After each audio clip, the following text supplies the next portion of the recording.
really windy, and the weather wasn't looking good to my dad.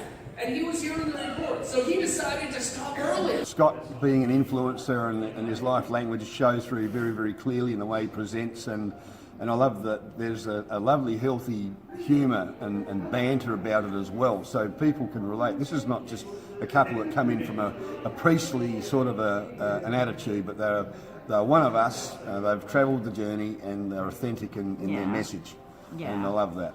And I think, and all the little video clips, the songs, all of that work together, and it just breaks it up, and it just adds that much more fun, but also that you are going to remember what you've learnt for the day.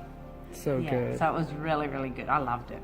Awesome. Yeah, we'd recommend it very, very highly to anyone that wants to run it, whether you're a church group, whether you're a business, anything in leadership, charitable organisations, anything like that would really benefit running this. They'll notice things. They'll notice if the floors are clean. They'll notice if there are dishes in the sink that need to be done. And they're so practical that they just want to get on with it. They just want to get into action and do this.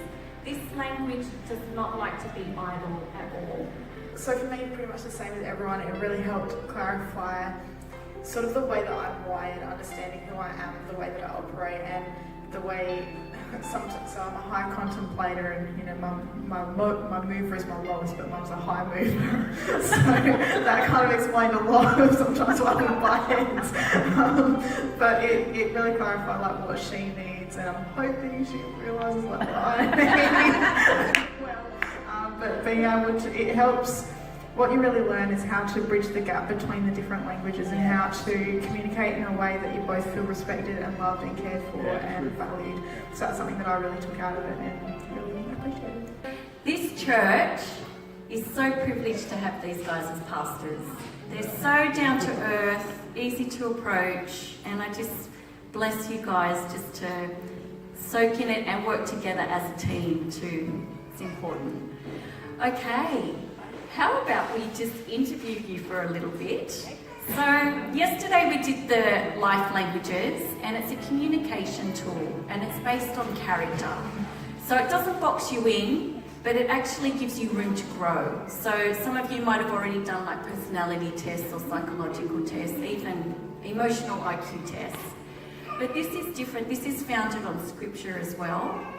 So yesterday was quite a full day of learning the 7 languages in their pure form, but we just wanted to ask a few people what they got out of it.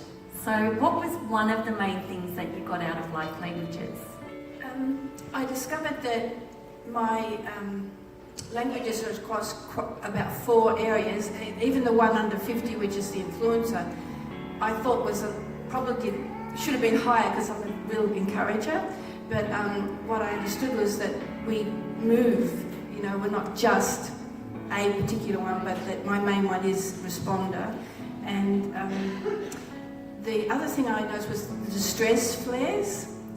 It had a big impact. I think I was judging my boss for his reactions, but now my heart says, oh, you're really in distress, and I'm going to look into more of his character traits and understand that better. I felt a bit sad about that. Yeah, that's great. And you know, with the languages, because we do have weaker languages, and sometimes that's where we misunderstand people, or we judge them because we don't understand them. So that's really good. And when a language is the bigger picture of the globe, or the thinking about what's happening in the big picture. Where are we going? How are we going to get there? You hear this with pastors or with leaders often. The big picture of what we're looking to do is this grand thing. And sometimes what happens, right, is when we're casting a vision, other languages aren't caught up to where that vision is, and they can't see it. I loved how they just complemented each other. They just flowed, you know, one after the other. There was just a real unity in that. And I think the best thing for me was how simplified and how it was explained was very easy to understand and very entertaining at times. But yeah, and how Scott and Nicole worked together and bounced off each other was I fantastic. feel like I'm getting to know you even more when you're up here. Okay, so what did you get out of yesterday? What was the main top thing that you really enjoyed about the life languages? I think it's the interaction with everybody and recognising the differences, that the emphasis, particularly Scott kept on going on saying, don't put it in boxes. Yeah.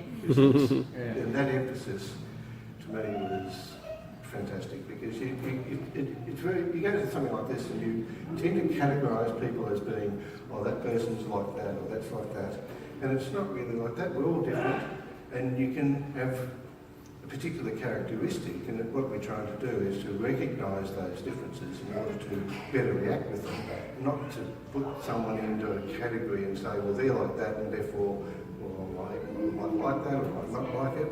It's a matter of being able to communicate and have a... My husband's an amazing man, by the way. He didn't pay me to say that either.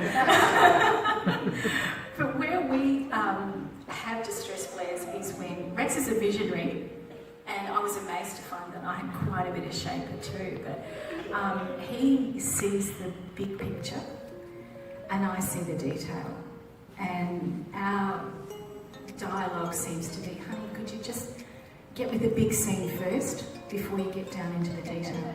And that's where we've had, you know, not distress flares so much, but lively conversations. So we learned so much. That's a good way to put it. We learned so much yesterday about, well, everyone really, but you know, it was just for us that was a big one. So yeah, at least we know we've got tools now. You know, dialogue well. Thank you. The producer can do, they can get into micromanaging and they can want to manage what someone else should be managing. I just loved hearing all the different languages. I loved hearing about mine in particular, that you get permission to be who you are, but you can see the full potential of how we've been created, and that you've got potential to walk in the fullness of that. And also though, you then see how all the other languages and how other people operate, you get to see how they benefit to their maximum as well, and that they all complement one another when they work together. And I love that. And I love seeing the church people getting excited about their languages and figuring it out. That's great. It's very empowering, the opportunity to discover more about who you are and who others are, and that you're not actually bound. There's a lot of other programs that actually come out that, and we've seen them and been in them, where it almost like it confines you in a space and it puts you in a box in a sense. This is who you are. This is actually saying this is who you are, but this is who you can be. And I love that for the church, because I think that coming to the fullness of Christ, and we start to realise the value of all the life languages together, and then we can strive to be better. I think we can strive to be more Christ-like in that sense. And so the life languages to me is it's an essential tool in the Christian walk if we want to effectively communicate with each other, and it gives us amazing tools to communicate with those even outside of the church if we start to understand what their life languages actually are, so we can make a connection in a far better way than what we probably ever have before. We're very appreciative of Scott and Nicole coming down all the way from Sydney to run up in our church, and we love the program, and it's so valuable. We highly recommend it, them and it.